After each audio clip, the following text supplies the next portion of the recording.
नमस्कार दोस्तों, मैं हूं एहसान। आप सभी का स्वागत करता हूं एक बार फिर से राइजिंग स्टार ऑनलाइन एकेडमी के प्लेटफॉर्म पर।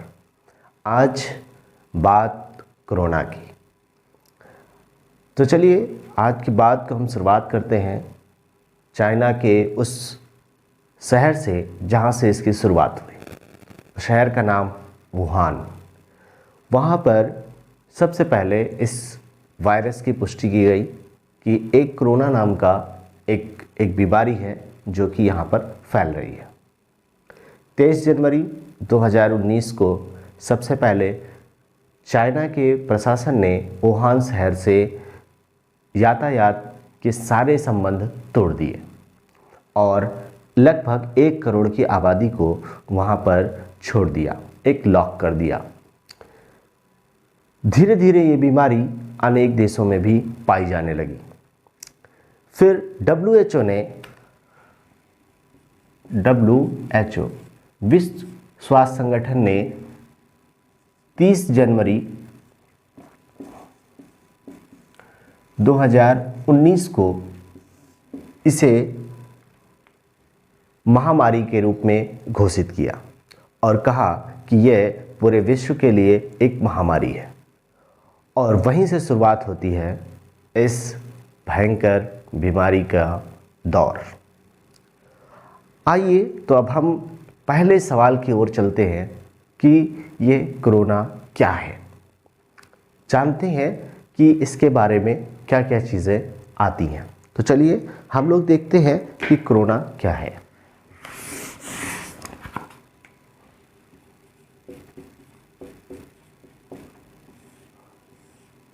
कोरोना, तो जैसा कि आप सब लोग जानते हैं, कोरोना एक ज़ूनोटिक वायरस है। कैसा वायरस है? ज़ूनोटिक वायरस है।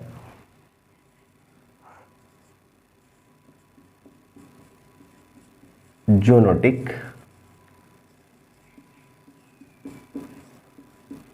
वायरस है।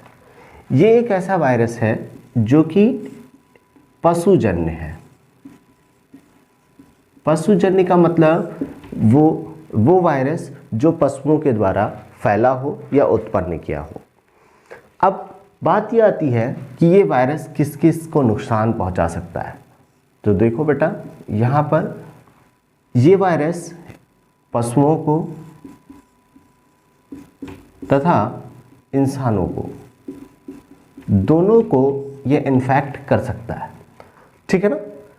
दोनों को ये इन्फेक्ट कर सकता है। इसका असली नाम सार्स को 2 है। क्या है इसका असली नाम? सार्स को 2।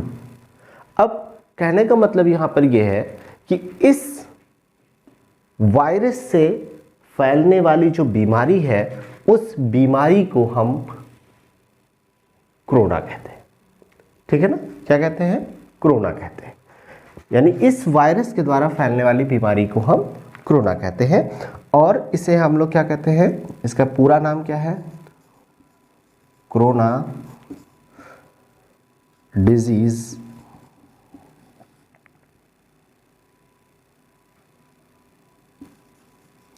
डिजीज 2019।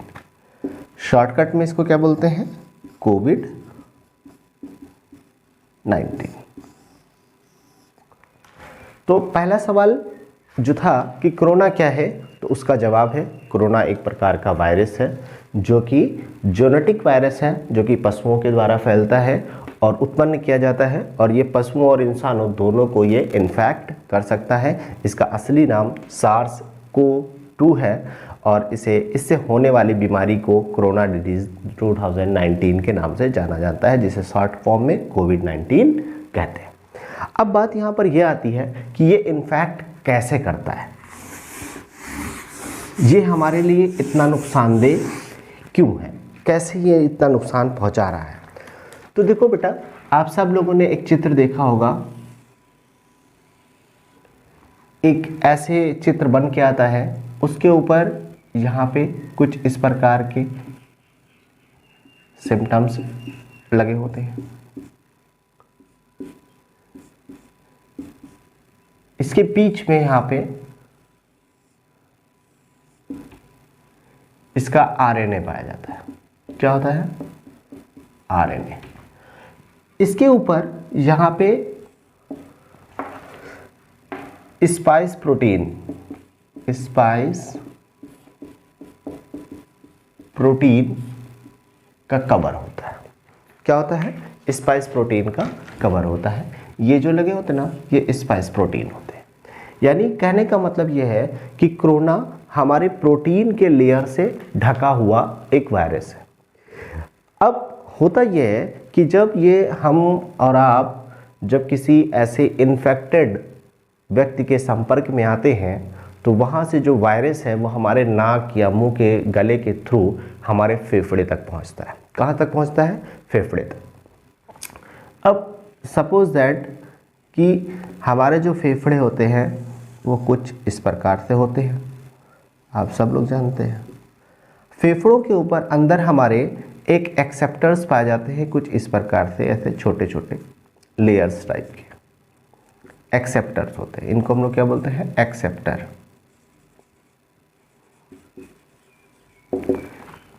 ये एक्सेप्टर्स क्या करते हैं कि जब भी बाहर से कोई प्रोटीन्स आते हैं तो उन्हें ये कैच कर लेते हैं। अब होता क्या है कि यहाँ पर जो ये कोरोना की ये स्पाइस प्रोटीन है वो आकर के हमारे फेफड़ों के एक्सेप्टर्स पर चिपक जाती है।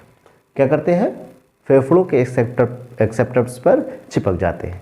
अब हमारे जो ये एक्सेप्टर्स हैं ये नहीं जान पाते कि ये अच्छी वाली प्रोटीन आ रही है या ख़राब वाली प्रोटीन आ रही है। अब होता ये है कि ये एक्सेप्टर्स क्या करते हैं? हमें रास्ता दे देते हैं अंदर जाने का, और जैसे ही हमारे फेफड़े के अंदर ये कोरोना वायरस पहुंचता है वहाँ पर क्या होता है? ये अपने बहुत सारे लेयर्स पर लेयर्स बनाना स्टार्ट कर देता है और अपने प्रोडक्शन वहाँ पर बढ़ा देता है। जब ये प्रोडक्शन बढ़ता है तो फेफड़ों में क्या होता है कि एयर स्पेस बन जाता है। छोटे छोटे क्या बन जाते हैं? एयर स्पेस बन जाते हैं। और इस एयर स्पेस में क्या होता है? थोड़े समय बाद पानी भरने लगता है, और जब इसमें पानी भरना स्टार्ट होता है तो क्या होता है? हमारे फेफड़े कमज़ोर होने लगते हैं और हमें सांस लेने में परेशानी होने लगती है। अच्छा, दूसरी चीज़, हमें बुखार क्यों आ जाता है इससे इन्फेक्टेड में? होता यह है कि जब हमारे शरीर में जब इस प्रकार के वायरस जब बढ़ते जाते हैं तो हमारे जो शरीर में पाए जाने वाले जो एंटीबॉडीज़ हैं वो उनसे लड़ने के लिए सामने आ जाते हैं। अब भैया एक बात बताओ, जैसे इधर से मतलब इधर भी शत्रु है और इधर हमारे अच्छे वाले हैं, मित्र हैं, वो शत्रुओं और मित्रों के बीच जब जंग होती है तो क्या होता है? वहाँ पे ऊर्जा व्यय होती है, तो वो ऊर्जा बाहर निकलने लगती है। तो होता यह है कि कोरोना और हमारे बॉडीज़ में मौजूद एंटीबॉडीज़ उनके बीच जंग शुरू होती है, और जब जंग शुरू होती है तो क्या होता है कि तापमान हमारे शरीर का बढ़ने लगता है। इसीलिए कोरोना वायरस से संक्रमित व्यक्ति के लगातार बुखार बना रहता है। किसी भी प्रकार की दवा खाने से उसके बुखार में कमी नहीं आती है। अब मसला यह है कि चूँकि यहाँ पे फोटोकॉपी हो रहा है, क्या हो रहा है? फोटोकॉपी हो रहा है। जैसे मशीन में डाला गया, फोटोकॉपी पे फोटोकॉपी होती जा रही है। अब ऐसी स्थिति में क्या हो रहा है कि यहाँ पे जो हमारे जो कोरोना वायरस हैं वो तो बहुत मल्टीपल टर्म्स बन रहे हैं, हमारे शरीर में एंटीबॉडीज इतनी तेज़ी से डेवलप नहीं हो पा रहे हैं, तो हम जाहिर सी बात है संक्रमित हो जाएंगे और अंतर्गतवा हमें नुकसान हो जाता है। अब बात यहाँ पर यह आती है कि ये तो था हमारा जो नॉर्मल कोरोना वायरस था कोविड-19 के बारे में। अब आजकल का जो ट्रेंड चल रहा है हमारे यहाँ पे क्या हो रहा है भैया कि सबसे ज़्यादा देखो मौत हमारे भारत में बढ़ती जा रही है। हमारे भारत ही नहीं, भारत के अलावा ऑस्ट्रेलिया, यूके में भी ये ट्रेंड देखा गया है। अब आजकल के जो है उसे हम लोग कोविड-21 एक नया वायरस समझ लीजिए मिलने लगा है, जिसको हम लोग कहते हैं कोविड-2021। ठीक है ना? मतलब इसका समझ लीजिए ये नया नाम क्यों? रीज़न है कि अब जो भी वायरस मिल रहे हैं वो डबल म्यूटेंट मिल रहे हैं, डबल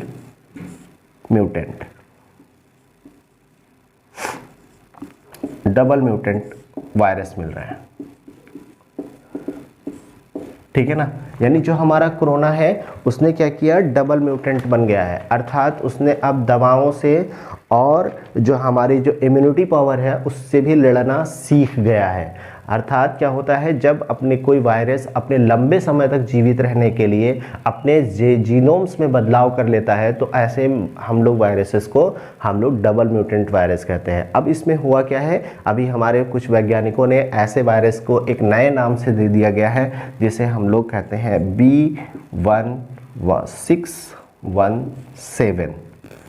B1617 यानी जो हमारा डबल म्यूटेंट कोविड मिल रहा है कोरोना वायरस, उसका अब नया नाम क्या है, B1617। और इसे डबल म्यूटेंट क्यों कहा जाता है, इसमें 2 प्रकार के स्पाइस प्रोटीन मिलने लगे, ठीक है ना। अब होता यह है, इसमें क्या कौन कौन सा मिला है, E484Q और दूसरे का नाम है L452R, ठीक है ना। यानी 2 प्रकार के ये जो पहले से मौजूद हमारे वायरसेस हैं, ये दोनों आपस में मिल करके इसको और सुपर पावर कर दिए हैं। अर्थात अब ये जो हमारे पास जो कोरोना वायरस है जो आज के समय में है, ये क्या कर रहा है, ये हमारे शरीर में बहुत तीव्र गति के साथ इन्फेक्ट कर रहा है। हमारे शरीर के, हमारे दवाओं को, हमारी इम्यूनिटी पावर को ये भेद रहा है, ये आसानी के साथ हमारे शरीर में इंसर्ट हो जा रहा है। हमारे भारत देश में कहाँ कहाँ पे, महाराष्ट्र है, पंजाब है और बेंगलुरु है, यहाँ पर डबल म्यूटेंट के वायरस बहुत तेज़ी के साथ देखे जा रहे हैं। इसी वजह से लोग बहुत ज़्यादा इन्फेक्टेड हो रहे हैं। तो दोस्तों मैं आपको बताऊं कि यहाँ पे एक चीज़ और जान लीजिए कि ये जो हमारे शरीर में जो एंटीबॉडीज़ होते हैं उनको भी ये वायरस जो है वो भेद करके हमारे शरीर में छुप जाता है। ऐसी स्थिति में इनसे बचना बहुत मुश्किल होता जा रहा है। तो ऐसे आप ये समझ लीजिए कि अच्छा, दूसरी चीज़ एक से समझ लीजिए कि यहाँ पर अभी तक वहाँ पर क्या था, एक ही प्रकार का जो डिजीज़ था, इसके ऊपर जो यहाँ पर था वो एक ही प्रकार का स्पाइस प्रोटीन पाया जाता था, ठीक है ना। लेकिन अब जो है वहाँ पे 2 प्रकार के स्पाइस प्रोटीन मिल जा रहे हैं, यानी 2 अलग अलग प्रकार के स्पाइस प्रोटीन मिल करके ऊपर की एक लेयर बना ले रहे हैं, जिससे क्या हो रहा है कि हमें अब परेशानी और ज़्यादा बढ़ रही है। हमारे शरीर को उनको पहचानने में कि ये हमारे शत्रु वाले हैं, ये अच्छे प्रोटीन है या ख़राब प्रोटीन है, हम उसको समझने में नाकाम हो रहे हैं। हमारा शरीर उसको समझने में नाकाम हो रहा है, ठीक है ना। तो यहाँ पर क्या हो रहा है कि ये हमारे जो स्पाइस प्रोटीन्स होते हैं ये हमारे शरीर में जा कर के हमारे सेल्स से चिपक जाते हैं, और चिपकने के बाद क्या होता है, हमारे शरीर को इन्फेक्ट करना स्टार्ट कर देते हैं। अब बात ये आती है कि हम जाने कैसे, पहचाने कैसे कि ये तो वायरस के बारे में था, और हम ये जाने कैसे कि मतलब हमें कोरोना डिजीज़ हो गए हैं। तो उसके लिए सिंपल वही जो हमारे भारत सरकार द्वारा गाइडलाइन जारी की गई है उसमें बताया गया है, क्या क्या बताया गया है कि बुखार का आना, खांसी आना, हल्का नज़ला ज़ुकाम होना, लेकिन एक साथ साथ एक चीज़ और है जो अब डबल म्यूटेंट मिल रहा है ना, उसमें पेट में दर्द होना, हाथ पैर में जलन होना, ये भी कहीं ना कहीं उसमें कोरोना वायरस के लक्षण में शामिल हो गया है। अब दूसरी तरफ बात करते हैं कि बचाव कैसे कर सकते हैं। तो बचने का सिर्फ एक ही तरीका है, वो है 2 गज दूरी, ठीक है ना। मतलब एक व्यक्ति से दूसरे व्यक्ति से जब भी आप मिलिए तो हमेशा अपने और दूसरे व्यक्ति के बीच हमेशा 1 मीटर से ज़्यादा की दूरी रखिए, मास्क पहनिए और सुरक्षित रहिए, अपने हाथ को सैनिटाइज करते रहिए। अच्छा, एक चीज़ और है, लोग सैनिटाइज़र क्यों कहते रहते हैं, तो बच्चा मसला ये होता है कि सैनिटाइज़र बड़ा बेहतरीन है, बहुत घातक है। जैसे जो है ये मान लो वायरस है, ठीक है। अब जैसे ई के अंदर तो यहाँ पे आरएनए है, ई के यहाँ पे तो आरएनए है, ठीक है ना। और जैसे हम लोग सैनिटाइजर के ऊपर छिड़का जाता है, ठीक है ना, जैसे ई पर पड़ा तो ये क्या होता है, ई के खोपड़िया बिच्चे से फाट जाता है, क्या हो जाता है, खोपड़िया के बिच्चे से फाट जाता है। अब फट गई तो आरएनए क्या हुआ, तुरंत नष्ट होगा। यानी कहा मतलब ये है कि सैनिटाइज़र इतना आसान है इसका नष्ट करने के लिए कि पूछो ना। इस वजह से अपने हाथ का लगातार सैनिटाइज करते रहो। अब बात यह है कि बहुत जने कहते हैं अरे सैनिटाइजर हो तो PPI दो, आदमी के सब पर नहीं भैया, देखो सैनिटाइजर पिए हुए से काम ना चले, कि वो बाहर जब रहा था तब उसके लिए फ़ायदेमंद है, अगर अंदर चला गया तो वहाँ पर दिक्कत हो जाएगी, ठीक है ना। तो इसलिए यहाँ पर फिर दवाओं का इस्तेमाल होता है। हमारे डॉक्टर से सलाह लीजिए, डॉक्टर्स के पास जाइए, वहाँ से सलाह लीजिए और उसी अनुसार अपना घर पे रहिए, क्वारंटीन हो जाइए। बहुत सारी चीज़ें हैं जो चल रही हैं, उसे आप अपनाइए, ठीक है ना।